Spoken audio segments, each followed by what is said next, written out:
Summer is often a time of fun, freedom, and travel, but for emergency departments, it's something else entirely. Trauma season. With increased outdoor activity comes a surge in injuries and emergencies, putting frontline healthcare professionals to the test.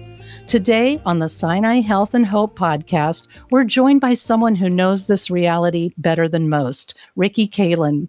Riki is an emergency department nurse at Sinai Chicago, one of the busiest trauma centers in the city. With years of experience handling life and death situations on a daily basis, Riki is here to share what it's really like on the front lines of trauma care and how his team handles the pressure. And we'll talk about what we can all do to help prevent avoidable injuries this summer. Riki, welcome to the show. Thanks for having me. Good morning. Riki, you work at a level 1 trauma center in a major city, but I'm wondering if you can walk us through what a typical day looks like for you in the trauma ED, if such a thing as typical exists. I would say that every day is different. We definitely have our days kind of try to lay them out. When we get there, we get report from the offgoing shift, and some days that looks different. Some days when you walk in at 7 o'clock in the morning, there's not a whole lot going on. The ER can be pretty empty. On other days, which seems no rhyme or reason to, it can be extremely busy with every room packed, people waiting in the waiting room.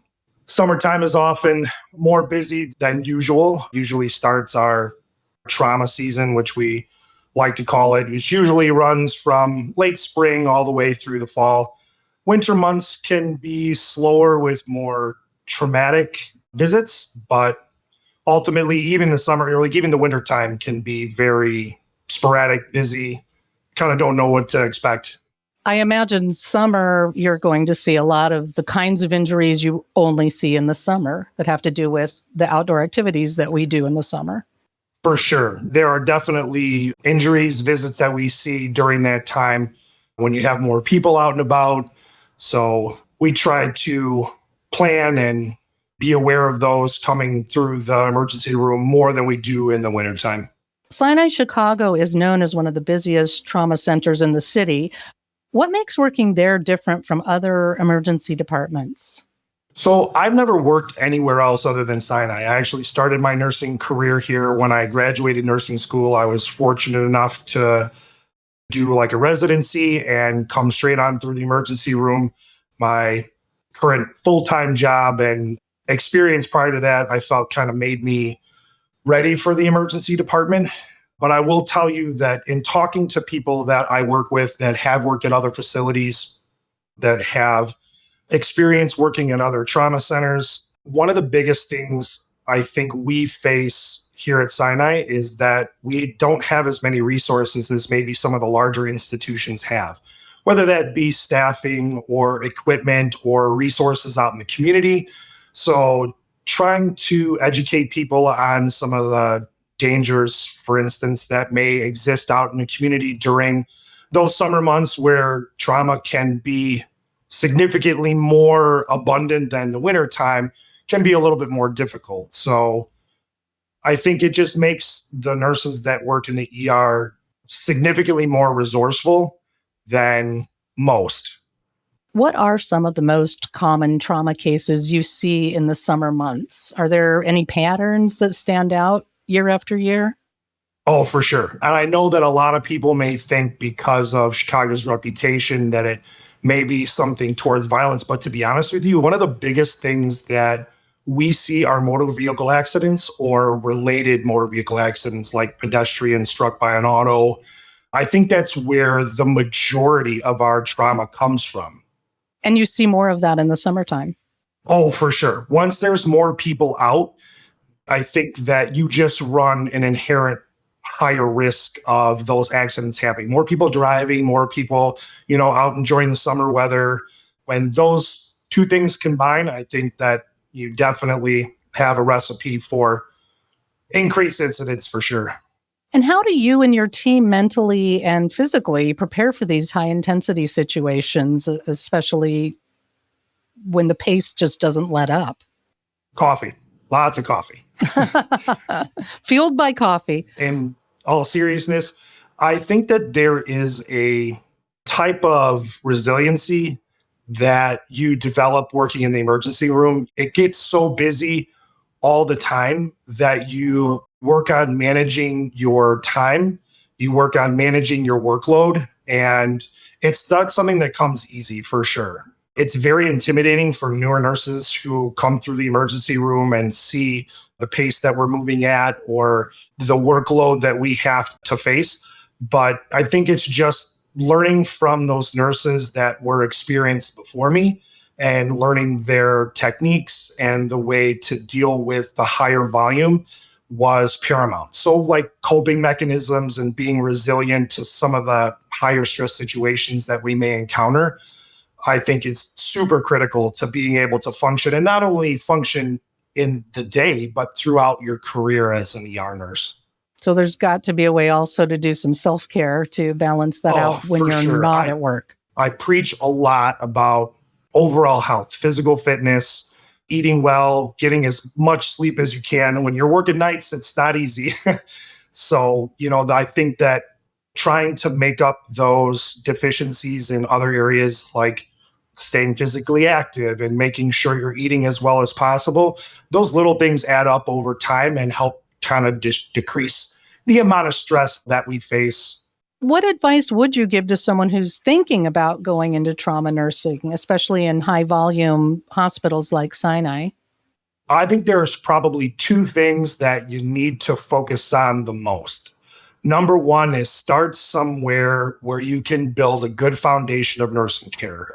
I know it's not super popular, but like a medical or surgical floor or telemetry, where you're learning your basic foundations of nursing, such as your assessment skills and your time management.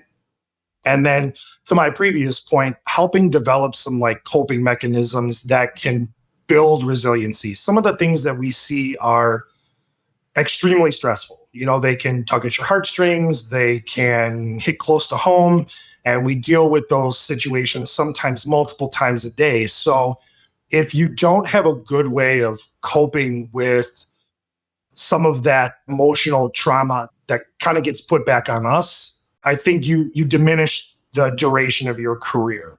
And your mental fitness is just as important as your physical fitness. So I think those two things primarily, if you can fundamentally lock those down, you'll make it as an ER nurse. Just takes a little bit of time. Sounds like something you have to build up in yourself and maybe talk with people doing the job like yourself so you really get that idea of how it will be for you. For sure. What are some basic safety tips or preventive steps you wish people knew about, especially in the summer months? I just think often of fireworks and grilling, but there's car safety, as you mentioned, biking. What are some basic safety tips that you wish people knew more about? So I think those basic things are super important. Wearing a helmet if you're riding a bike. I mean, bicycle injuries from June through September, unbelievable. How many people don't wear helmets, seatbelts during vehicle accidents? That is probably the number one thing that you can do to prevent major injuries in like a collision. But to that point, for all different types of unintentional trauma that we see throughout the ER, I think like situational awareness is probably one of the biggest things that I could hammer home to someone that is, really thinking about how to stay safe throughout, the summertime, but any times throughout life. When you're out and about and there are significantly more people out having a good time, lots more cars on the road, just being aware of your surroundings and where you're at, being on busy streets versus side streets. So like just kind of being aware of some of the dangers that are out there and some of the primary reasons like why some people get injured throughout those busier months. I'm sure there are many moments and stories from your time in trauma emergency that have really stuck with you. I wonder if you could share one that reminds you why you do this work. I can think of one thing that made me realize that doing emergency care was something that it sounds like a cliche, but I was like meant to do. I was a brand new nurse, and I had maybe been working at Sinai for about 6 months.